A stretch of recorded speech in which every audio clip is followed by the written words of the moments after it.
tukamtaja na tukumsalia bwana mtume Muhammad sallallahu alayhi wa alihi wasallam.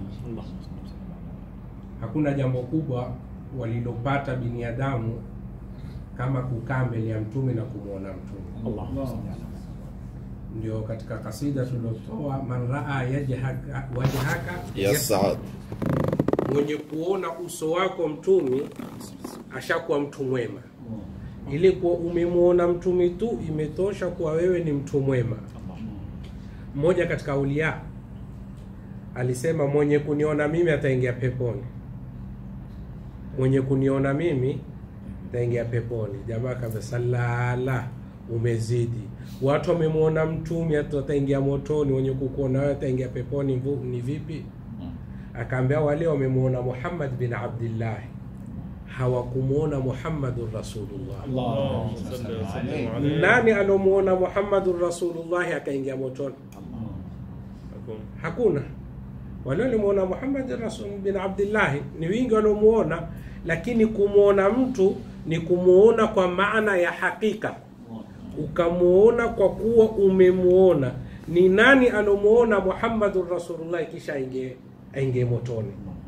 Kwa hivyo hakuna bahati kubwa walopata binadamu kama wale walomuona mtumi, wakakaa na mtumi, wakapumbaa na mtumi, bali walikuwa masahaba. Mtu akiona dhiki nyumbani kwake, akija kwenye jalsa ya mtumi, akimuona mtumi dhiki yake yote huondoka.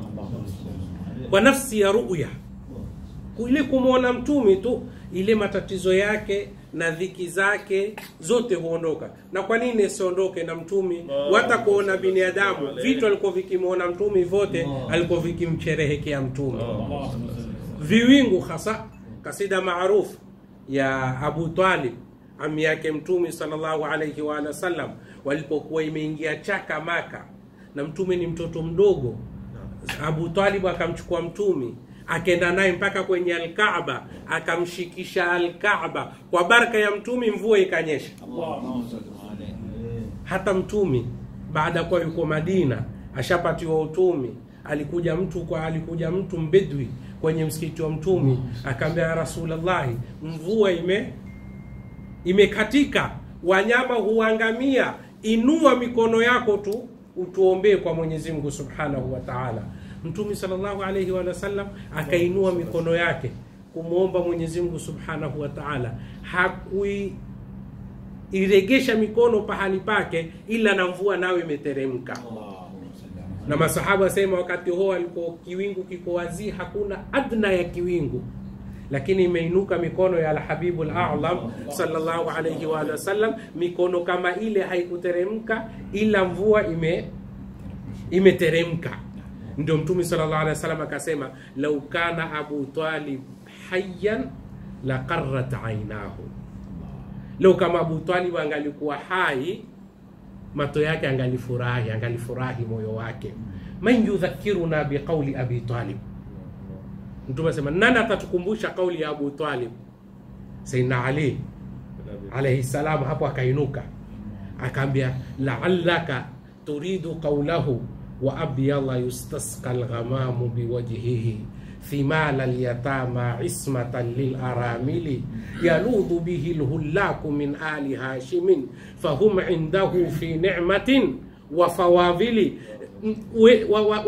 Wataka maneno hayo, fatabassama Rasulullah. Mtume hapo akateka. Na hii ni kasida ndefu aliyotunga Abu Talib kumtungia mtume, ndefu sana kueleza daraja na cheo cha mtume. Katika baadhi ya baiti zake akaambia, wakadhabtum wa rabbil baiti nubra Muhammadan walamma nuta'in dunahu wa nuqatili wa nuslimuhu hatta nusarra'a hawlahu wa nadhharu an abna'ina wal halaili. Sema mmesema urongo, hamumpati Muhammad mpaka tuingie kwenye vita. Walikuwa hakuna mtu anomtetea mtume kama Abu Talib, hami Rasulillah. Ndio mtu anomuhami mtume, akaambia hamwezi kumfikia mtume na sisi tuko hai, kwanza tuweni sisi kisha mumfikie mtume. Kwanza tumalizeni sisi kisha mumfikie mtume. Tena sikutua sisi, mtuwe sisi na familia yetu, watoto wetu, wake zetu, wote muamalize, kisha ndo mtampata mtume. Kisha ndo mtampata. Ndio mwaka alipokufa Abu Talib na Sayyidatuna Khadija radhiyallahu ta'ala anha, ule mwaka uliitwa amul huzni, amu wa huzni, kwa kukosekana hawa watu wawili, Sayyidatuna Khadija na Abu Talib. Kwa ajili hawa ndo watu walosimama kweli kumtetea mtume. Huyu mmoja yuko ndani, mmoja yuko nje. Akitoka nje Abu Talib yuko, akiingia ndani Sayyidatuna Khadija yuko.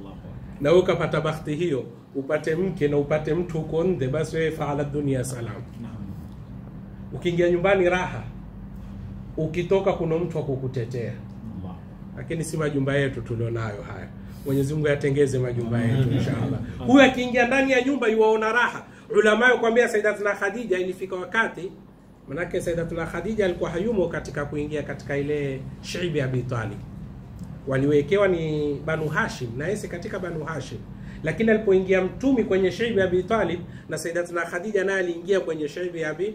Kwa nini kuingia? Kwa ajili Sayyidatuna Khadija alikuwa ni tajiri, hataki mtumi aumie kwa njaa. Sasa akiweko kwenye shiibi ya Abi Talib, wafanyakazi wake watamletea chakula, chakula kile atampa mtume. Alikuwa wafanyakazi wake akijana chakula, Makuresho akimkataza, akamwambia si tumpelekee Muhammad, si tumpelekea Khadija. Utakataa Khadija? Khadija hayumo kwenye hisari hii, hayuko kwenye taabu hii. Upelekewa chakula, chakula kile akampa bwana mtume. Yeye akawa hali, lakini hakikisha mtume yuwala.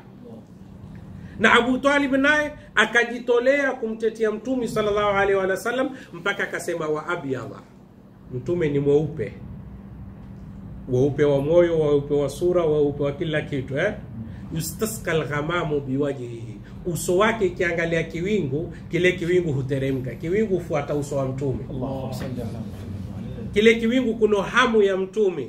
Yeye ndio mayatima wamtegemea yeye, na wanawake walomtegemea yeye, na kila Abani Hashim wote wamtegemea mtume Muhammad sallallahu alaihi wasallam. Kwa hivyo hakuna raha iliyopatikana ulimwenguni kama raha ya mtu kumuona mtume, na hakuna raha kubwa kesho akhira kama raha ya kumuona mtume. Ile ndo raha ya mwisho. Ndio ile mmoja katika watu wakubwa inasema ni Al-Qa'qa' bin Amir, sahabi mkubwa, aliulizwa siku moja akaambiwa sifli na'im al-janna, nisifie starehe ya peponi. Peponi kuna nini? Kama mimi na wewe tutaisoma suratul Waqi'a ile, sio? fi sidrin makhdud wa talhin mamdud wa dhillin mamdud wa ma'in maskub wa fakihatin kathira la maqtu'atin wa la mamnu'a wa furushin marfu'a wa hurun 'ain. Utataja. Lakini Al-Qa'qa' bin Amir alipoambiwa tusifie pepo, akasema fiha rasul. Allahumma salli ala Muhammad. Hakuna starehe ya pepo ila ni kwa ndani ya pepo kunao mtume sallallahu alaihi wasallam. Ndio al-Imam Ali bin Muhammad al-Habshi katika kasida yake asema nini? Fi jannatin ma shaqani min wasfiha illa liqawni al-hibbi fiha khayyama. Mimi siisifu pepo kwa kuwa ni pepo, na isifu pepo kwa kuwa mtume uko peponi. Leo kama mtume hatakuwa peponi, atakwenda kokote, mimi nitakusifu kule. Siisifu pepo. Sina haja ya pepo kwa kuwa ni pepo, nina haja ya pepo kwa kuwa mtume yuko peponi. Siisifu pepo. Leo kama pepo si mtume, haingalikuwa pepo. Ndio pepo itakatazwa kuingiliwa na watu wote, mpaka kwanza ingie nani? Mtume. Amartu an la aftaha li ahadin hatta yadkhulani Muhammad. Pepo itasema nimeamrishwa nisimfungulie yoyote mpaka kwanza aniingie Muhammad. Akiingia Muhammad ndo wengine, hata wengine wakitoingia wote, madamu ameingia yeye peke yake yatosha kuwa. Lakini ni bahati waliomuona mtume. Sisi hatukumuona mtume. Allahumma salli ala. Na mtume huonekana, na ni rahisi sana kumuona mtume, lakini ina masharti yake. Na ukijaliwa kumuona mtume wewe, utakuwa kama kauli ya al-Imam Muhammad bin Sa'id al-Busiri katika kasida yake aliyosema laitahu khassani bi ru'yati wajhi zala an kulli man ra'ahu shaqa'u. Natamani Mwenyezi Mungu aniwezeshe niuone uso wa ambao kwamba mtu mwenye kuona huo uso hawishaqi. ule uso tuliozungumza huko. Ndio Muhammad bin Said al-Busiri anasema mtu wote mwenye kuona uso wa mtumi, mtu kama huyo hawi shaqi, hawi mtu mbaya, lakini ule uso wenye masharti ya kumuona mtumi. Si uso wote, si nyuso zetu, nyuso ambazo kwamba tuangalia haramu. Wewe ukitoka hata hatua 5 huzipate wewe, haramu zimekuzunguka kila upande. Lakini uso ambao kwamba utakuwa na mahaba ya mtumi, wallahi wamuona mtumi. Ndio Sayyidina Anas bin Malik asema qalla min laylatin illa wa ra'aytu fiha habibi thumma yabki. Asema hakuna usiku ila namuona mtumi. Haupiti usiku. No, bali mwingine akanena makubwa zaidi, akasema lau ghaba anni Rasulullah sallallahu alaihi wasallam tarfata ainin ma adadtu nafsi min almuslimin. Allahu akbar. Lau kama mtume atanighibu tu tarfata ainin, muda mchache, basi mimi sijihesabu kuwa ni katika muuminina. Lakini leo maal asafi shadidi, sisi pengine mtu ataketi nyaka hajamuona mtume, wala hajafikiria kumuona mtume. Ndo kuletwa Tarime kule katika Ribatu Tarim, Al-Habib Abdullah bin Umar al-Shatiri alikuwa akiambia wanafunzi, mtu ikipita siku 4 hajamuona mtume hafai kusoma kwetu. Allahu akbar. Ukipita siku 4 hujamuona mtume hufai kusoma kwetu. Wewe si mwanafunzi wewe, hujawa bado, kwanza enda katafute visa mzuri ya kwa wewe kweli mwanafunzi. Wakaa siku 4 hujamuona mtume. Mtume waonekana, lakini yatakana wewe mpaka umuone mtume, yatakana kazi mpaka umuone mtume. Lakini mtume katika hadithi zilizokuwa katika Sahih Bukhari na Muslim, man raani faqad raani haqqan fa inna ash-shaytana la yatamathalu bi, mwenye kuniona mimi ameniona kweli. Shaitani hawezi kujifananisha na mtume, kwa ajili shaitani ni nar na mtume ni nur. Nur haiwezi kufanana na nar. Shaitani anaweza kujifananisha na yoyote anaweza kujifananisha na. Sisi binadamu ni tini, sio? Lakini mtume sisi tunajua ni nur. Kwa hivyo ile nar haiwezi kujifananisha na nur, lakini shaitani anaweza kujifananisha na wewe na yoyote katika sisi. Lakini mtume asema fa inna shaytana la yatamathalu bi, man raani faqad raani haqqan. Na katika riwaya nyingine, man raani fil manami fasayarani fil yaqala. Tumesema mwenye kuniona usingizini ataniona wazi. Na watu fika makamu akamuona wazi Mtume Muhammad sallallahu alaihi wasallam. Lakini aleni makamu yataka uwe na mikonayo. Yataka yenye kumuona mtume ni macho, lakini si macho haya. Ni uyunul basira. Sio uyunul basar. Sio macho ya haya. Wangapi zipofu muona mtume? Lakini atakana nurul basira, macho ya ndani yawe safi, ndio waweza kumuona nani? Mtume Muhammad sallallahu alaihi wasallam. Na katika kitu kikubwa chenye kutengeza uyunul basira ni kathratu salati wa salami ala alhabib. Ni kukithiria sana kumswalia Mtume Muhammad sallallahu alaihi wasallam. Sisi tulipokuwa hatukukana mtume, na pengine nyoyo zetu ni hizi, ulamai wakatuwekea majlisi ya kumswalia mtume. Ukimtaja mtume utampenda, ukimpenda utakuwa karibu naye, ukiwa karibu naye utamuona. Ndio al-Imam Muhammad bin Said al-Busiri katika kasida yake maarufu ndefu alomsifu mtume. Muhammad bin Said al-Busiri ana kasida nyingi za kumsifu mtume. Kuna kina Kaifatarka, kuna hii Burda tunaoisoma, lakini ana kasida nyingine nasema bimadhi al-Mustafa tahya al-qulub wa tughtafaru al-khataya wadh-dhunub wa arju an a'isha bihi sa'idan wa alqahu wa laysa alayya hubu. Kwa kumtaja mtume, kwa kumsifu mtume, tahya alqulubu, tahya alqulubu, nyoyo za huika. Ukiwa moyo wako umekufa, mtaje mtume. Ukiwa moyo wako umekufa, msifu mtume. Basi nyoyo zitahuika. Si tu watughtafaru alkhataya wadhunub, na ukiwa na makosa na madhambi kwa kumtaja mtume atasamehewa. Yatasamehewa vipi? Ukimtaja mtume utamswalia. Wal bakhilu man dhukirtu indahu falam yusalli alayya. Ukimswalia mtume wana faida mbili utazipata kubwa, japokuwa Ibn al-Qayyim ametaja faida zaidi ya 40. Ibn al-Qayyim al-Jawziyya ametaja faida karibu ya 40, lakini atosha faida mbili alotutajia mwenyewe Mtumi.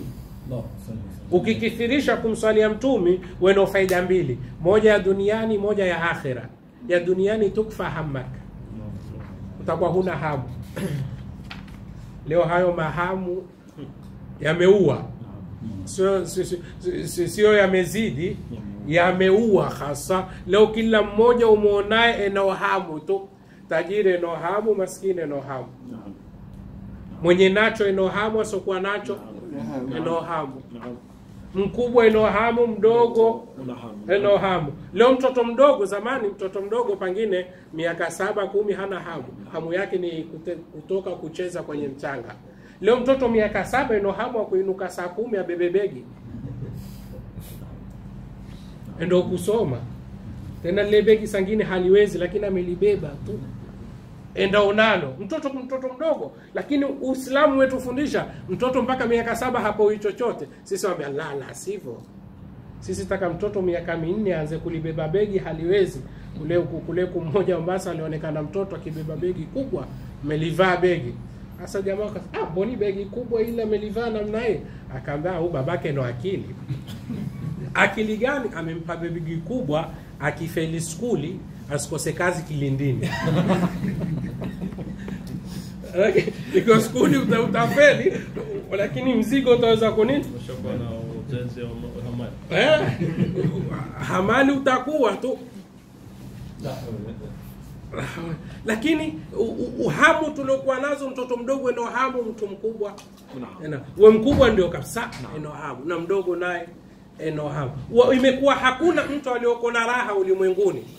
Mmoja alipita barabarani akamwona mtu ameanguka, amelala hivi ameanguka, akauliza mbona ameanguka? Asema ameshiba sana. La ilaha illallah. Ameshiba mpaka hawezi kutembea.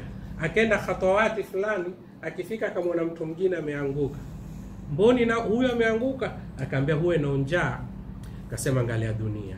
Yule ameanguka kwa kushiba, huyo ameanguka ina njaa. Leo kama ulifanya nusu, ule akala nusu akampa huyu, wote wawili wangalitembea. Ndio binadamu sisi tunavyoishi. Tajiri eno hamu na maskini eno hamu, mkubwa eno hamu na mdogo eno hamu. Ukitaka kuiondosha hamu hii ni kathratu salati wa salami ala alhabibi alahwal, ni kukithiria kumswalia Mtume. Mtume ametukua ahadi akasema, mwenye kuniswalia sana natija yake tukfa hammak, wewe utakuwa huna hamu. Hiyo ya duniani. Binadamu akiwa duniani hana hamu, huyo ni minal faizin. Binadamu kwa pengine sisi hapa ni watu wa Kenya, wa Tanzania, tumetoka kule tumekuja huku pengine kwa ajili ya hizo hamu, lakini tukija huku hamu pengine zaidi. Alioko huku tamani kwenda kule, alioko kule utamani kuja huku. Huwa alioko huku kimuuliza, utamani kurudi nyumbani, huku si maisha. Na alioko nyumbani ukwambia, bwana haya si maisha, kheri mimi. Sasa bora ni upi? Kuna mzee wetu mmoja alikokwenda Nairobi. Kenda Nairobi akaona watu wengi, huyu enda huku, huyu enda huku. Akauliza, hawa watu wana nini, mbona enda huku? Akaambia, hawa watu utafuta kazi. Si mngaliwapa rai gani? Akaambia, ule kulia baki kule na ule baki huku. Ingalikuwa atakuwa hakuna viti hapa. Lakini dunia haiwezekani. Unapoishi lazima utaishi na hamu, na hakuna kitu cha kukusaidia ila ni kukithirisha kumswalia Mtume sallallahu alaihi wasallam. Hiyo ni faida ya duniani. Faida ya akhira, ukimswalia Mtume, wa yughfaru dhambuk, dhambi zako zitasamehewa. Mtu asokuwa na dhambi waenda wapi? Peponi. Na una dhambi wana peponi. Duniani starehe, akhira starehe, watakalipi la zaidi. Ndio ulama wakatuambia hakuna amali yenye kukubaliwa bila mushkili wala haina ria kama swala ya Mtume. Hata ukafanya kwa ria, mimi nimeketi hapa hasa nataka watu wanisikie sallallahu alaihi haina ria. Hata ukakusudia ria haina ria. Ulama sema kwa nini haina ria? Sababu ni kwa wewe ukimswalia Mtume humswali wewe, humwambia Mungu amswalie Mtume. Mwambie Allahumma salli, Allahumma ewe Mola mswalie. Ishatoka kwako, imekwenda kwa nani? Kwa Mwenyezi Mungu. Je, kwa Mwenyezi Mungu kuna ria? Hakuna. Kwa hivyo tukithirisheni sana kumswalia mtume sallallahu alaihi wasallam, tukithirisheni sana kumtaja mtume. Bimadhil Mustafa tahya alqulubu wa tughtafaru alkhataya wadhunubu wa arju an aisha bihi saida, nataraji niishi na mimi ni mwema kwa kumtaja mtume. Wa alqahu wa laysa alayya hubu, kesho siku ya kiyama nikutane na mtume na mimi sina madhambi. Katika kasida yake nyingine akasema khadamtuhu bimadihi astaqilu bihi dhunuba umri madha في الشعر والخدم إذ قلداني ما تخشى عواقبه كأنني بهما هدي من النعم. mpaka mwisho wa kasida ndefu tutake kuieleza, lakini wajadtuhu li khalasi khayra muntazim. Naam, nilipomsifu mtume ndio umeiona mimi nimefika kikomoni. Allahu akbar. Madahtu almalikina fazidtu qadran wa hina madahtuka ijtaztu as-sahaba. Allah, katika kasida ya Ahmad Shauqi Beki aliyoomba Umm Kulthum, yaksalu qalbi ghadata sala wa taba la'alla ala aljamal la'alla ala aljamal lahu itaba. Nasema madahtu almalikina fazidtu qadran, niliwasifu wafalme nikapanda cheo. Wa hina madahtuka ijtaztu as-sahaba, nilipokusifu wewe mtumi nilipita mawingu. Allah, akaingia katika alamul arwah, akatoka katika alamul ajsad, akatoka katika ulimwengu wetu akaenda kwenye alamul arwah. Inshallah tukithirisheni kumtaja mtume.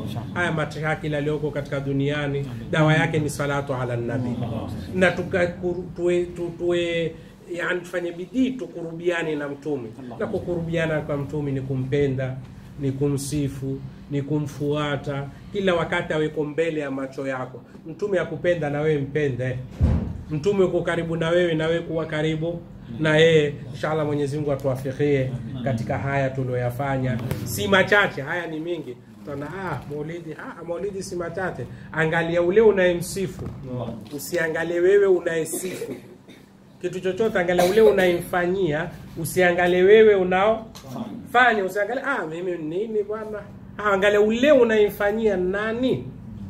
Sitomfanyia mtume hata ukiwa peke yako, lakini madamu umemfanyia mtume imekuwa si peke yako, sasa imekuwa jalsa kubwa. Mwenyezi Mungu atupe baraka. Mwenyezi Mungu ambarikie mwenye nyumba kutukaribisha kumtaja mtume, kujikaribisha kumleta mtume.